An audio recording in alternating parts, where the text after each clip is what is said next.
আমরা এমনভাবে একে অপরকে জেনে এবং বুঝে ফেলেছি যে আমাদের ভেতরে আর আবিষ্কারের আনন্দ নেই। মুবিন তার ভালোবাসার মানুষ সম্পর্কে অপ্রিয় সত্য শোনার পর সে কি তার ভালোবাসার মানুষকে মেনে নেবে নাকি দূরে ফেলে দেবে? আসসালামু আলাইকুম। বুকস অ্যান্ড অপূর্ব চ্যানেল থেকে আপনাদের সবাইকে স্বাগতম ১ মিনিটের বই রিভিউতে। আজকে আমি আপনাদের সামনে যে বইটি রিভিউ করতে যাচ্ছি সেটা হচ্ছে হুমায়ুন আহমেদের পেন্সিলে আঁকা পড়ি। মৃতদের অভাবের সংসার টিকিয়ে রাখার জন্যে কখনো তাকে টেপি, কখনো রেশমা সাজতে হয়। সে অবশ্য সিনেমা লাইনে এক্সট্রা রোল করে, তাই তাকে এফডিসিতে যাতায়াত করতে হয়। রাস্তায় সে মাঝে মধ্যেই মুবিনের ম্যাচে চলে যায়। মুবিনের জন্য সিগারেট, তারপর চিরুনি কিনে নিয়ে যায়। মাঝে মধ্যেই মুবিনের অভাবের জীবন দেখে মিতুর চোখে পানি চলে আসে।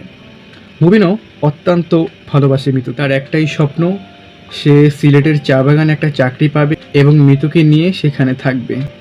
অবশ্য মুবিনের এই স্বপ্ন পূরণ করে মোবারক সাহেব, যে কিনা কোটিপতির উপরে যদি কোনো পতি থেকে থাকে সেই মোবারক সাহেব হচ্ছে সেটা। মুবিনের এই চাকরি জোগাড় করে দেওয়ার পেছনে মিতুর কিন্তু একটা গভীর ভূমিকা আছে। কি সম্পর্ক মিতুর সেই কোটিপতির সাথে? আসলে গভীর সত্যটা কি?